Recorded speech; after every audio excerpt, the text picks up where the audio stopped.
Another year in PAX East and another year for Y2K, but this time it is now called Y2K, a postmodern RPG. I'm here with Andrew Allanson, once again here from Ackk Studios. And so, first of all, it looks like it's gotten through a whole lot in the last year. Besides the name change, what else has gone on in the development of Y2K? So much. Since last year, like when we brought last year was honestly like a 10-minute demo. It was literally the only thing we had. We spent like 52 days crafting this thing, basically nights and weekends. But since then, we signed with Breed Games. They're funding and distributing the game. So now it went from just being a tiny little tech demo to being a full-fledged RPG. One thing I saw was that you guys were starting that you got your own space, and now you even got a whole recording studio. So It's taken the process from being something that we had to work really hard just to get the opportunity to work on something, to basically being the reason we get to wake up in the morning. We now get to spend 40 hours a week making games, and as the recording studio thing, we're now doing so much stuff live, whereas before we were using a lot of chiptune sounds. Now we're getting live musicians to come in to do music. We did all the game's voice acting live, so it's been pretty amazing. Now it says you also added this as a postmodern RPG. Why is it called postmodern? Okay, that's a great question. Okay, so postmodern, I'm not going to give like a literature lecture here because everyone will just turn it off. But postmodernism was like a movement in art, film, and literature. And we're inspired a lot by postmodern like authors like Haruki Murakami or David Foster Wallace.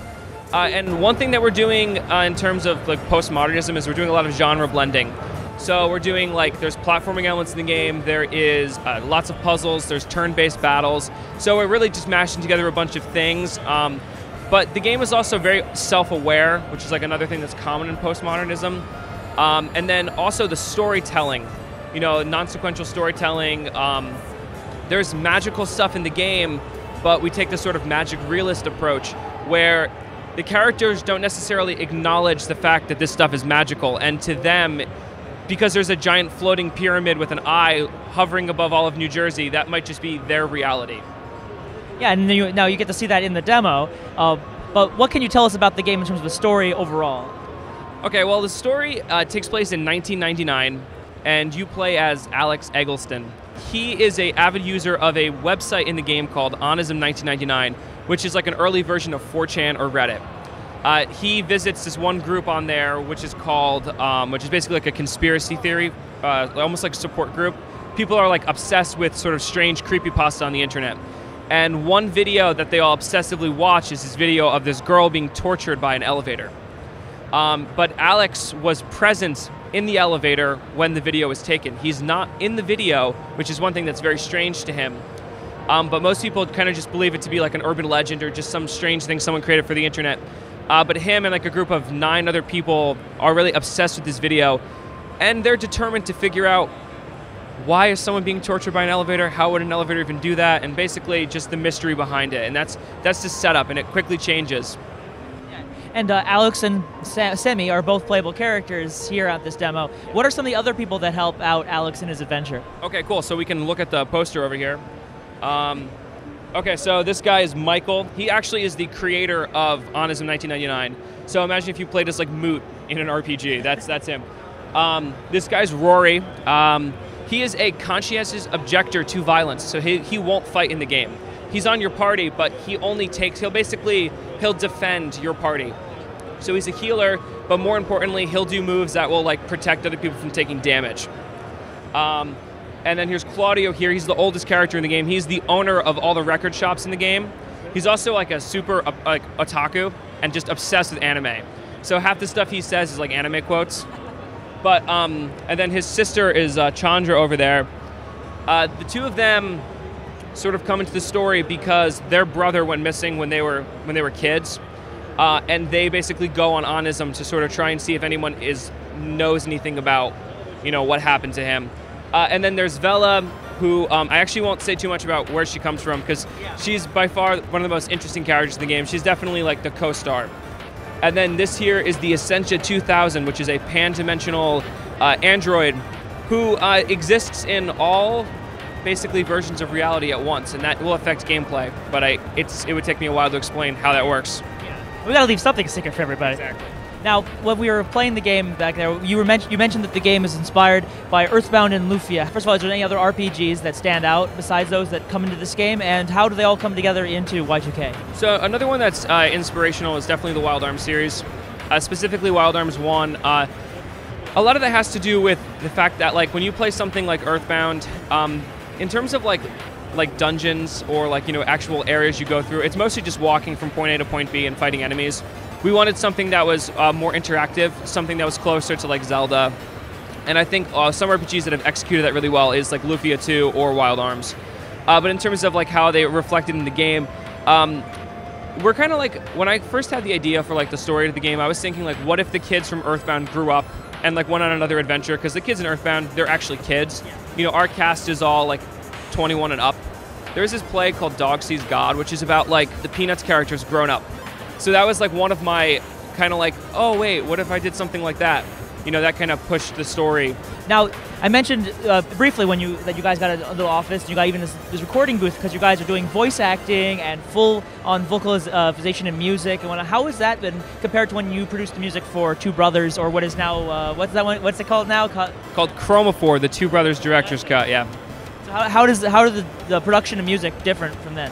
Well, one thing that's cool is when I was composing the music, I was writing the score and then sending it to my friend Jose, who lived in Boston at the time, and he was sequencing a lot of the music. But now Jose lives in New Jersey. He moved to New Jersey, left everything here to come work full time for us. But now we actually work and compose directly in a recording studio. So when we have an idea, instead of having to wait to find time to record it or to like put it together, like on a weekend, like many months from when we actually write it, we can do it right on the spot. So it's almost like if you guys thought Two Brothers had a lot of music and it had like something like 98 tracks, we're already almost past that, and we're only like halfway done. So it's going to be a massive soundtrack. And it has a lot of voice acting in it too. I mean, there's sometimes where there isn't, but there's definitely a lot of voice acting to make it stick out. So when you play through the game and when it's released, every line, with the exception of a few NPCs in town, will be voice acted. And we had an amazing cast. Brittany Lauda did she was the director and she did casting. I don't want to name every single cast person now because I'm going to miss someone and I'm going to get in trouble. Okay. But if you check www.y2krpg.com, so YIIK, so like Roman numeral 2, the cast is on there, so you can look into them. All right. And you mentioned that we're only about halfway into it. When are you expecting this game to get close to release, as well as the Two Brothers Director's Cut? Cool. So Two Brothers Director's Cut will come out before this game. This game will be finished to be released by the end of this year. So that should give some sort of time frame for when Two Brothers will come out. But one thing I'll say, though, is we're going to finish the game, and we are going to test the hell out of it. We want it to be absolutely polished. So, we already have beta testers testing. There's 4 chapters in the game. We're currently building Chapter 3. So you can kind of give like a gauge of like our percentage in terms of like content. Like you can play the game start to finish already. It's just there's no graphics in a lot of places. A lot of white boxes. You get to play as a little figure going like this. So it's kind of ridiculous. If you actually saw it, you'd be like, what is this game? I'm never going to play it. That's truly a postmodern RPG, is one that hasn't been completed yet. Well, one question about Chromophore. How has that game evolved from the original Two Brothers version? It's actually incredibly different. When Brian and I started making Two Brothers, we kind of set out to make something, in all honesty, that was a little more postmodern than Y2K is actually going to be. We tended towards the more weird and experimental things, and I think a lot of people expected Zelda. We're a little more influenced by what other people were looking for from the game. So we read a lot of the Steam comments, we read a lot of YouTube comments, so a lot of people wanted a leveling up system, so we're adding a leveling up system. A lot of people needed more direction, so we're adding more hints in the game, which like for me like kind of kills me because we were like so hardcore. But you can turn them off, which is good.